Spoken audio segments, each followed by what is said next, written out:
The first thing I do before I begin any polymer clay project is to clean my working surface and tools with rubbing alcohol. This helps to prevent dust and lint from appearing on my sculptures and saves me a lot of time on cleaning them up afterwards. The polymer clay brand that I use is Sculpting Primo. They have a special effects product line which includes a glow-in-the-dark color. Pretty cool, right?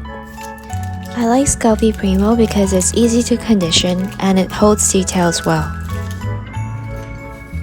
When buying clay, make sure that you get a fresh batch, otherwise you could end up with crumbly clay that is very hard to work with.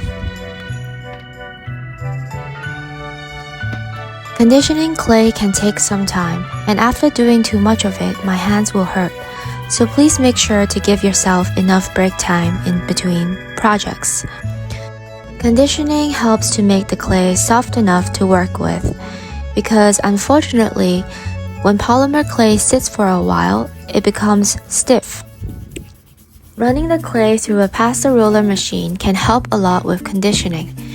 I've linked my favorite pasta roller machine below. Press gently to flatten both ends. These will be the arms and legs.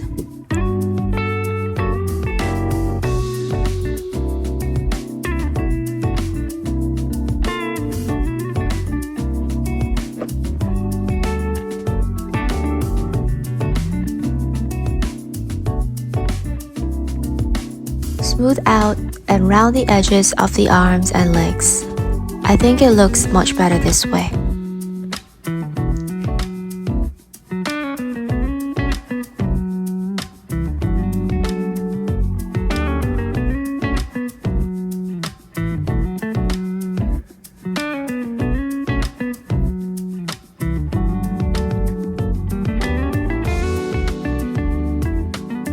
Now shape his peachy bum bums.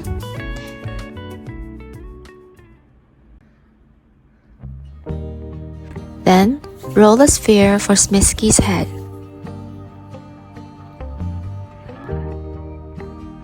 Press down gently to make sure it's firmly attached.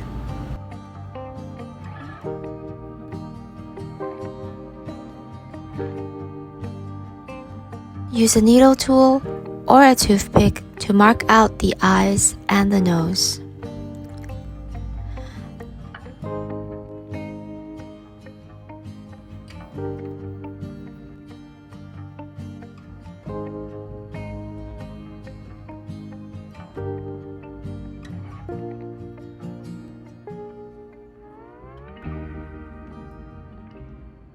Now I'm going to add a baby Miffy to sit on his back.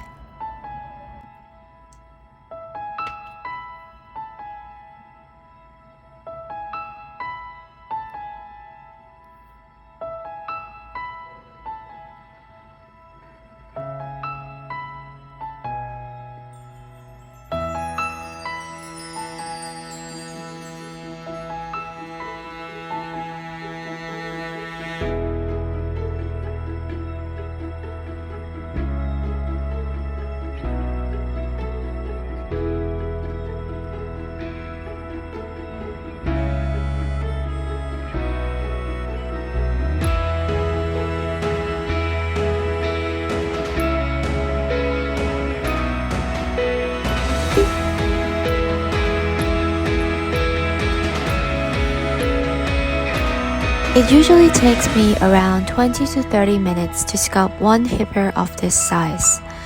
This depends on the complexity of the design, of course.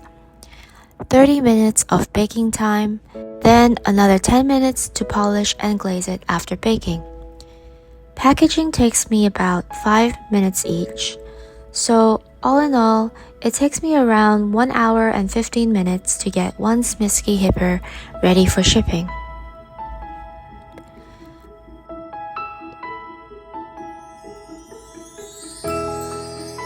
Bake according to package directions. After baking and allowing your figurine to cool off, glaze it with UV resin for a more durable finish. Glazing is one of the more challenging parts that will require practice in order to do it well. I've linked a glazing tips video above in case you're interested to learn more. Now you can make any Smiski figurine you like. It's glowing extra brightly after being in the UV light, but usually it has a mild glow, kind of like those glow-in-the-dark stickers that you stick in your room ceiling when you were a kid. Remember those? Finally, stick a nanotape tab onto your hipper, and now you're done. Thank you for being here. I hope you enjoyed this video and learned something new today. It would mean a lot if you would subscribe to my channel to support me in making more videos like this. Thank you.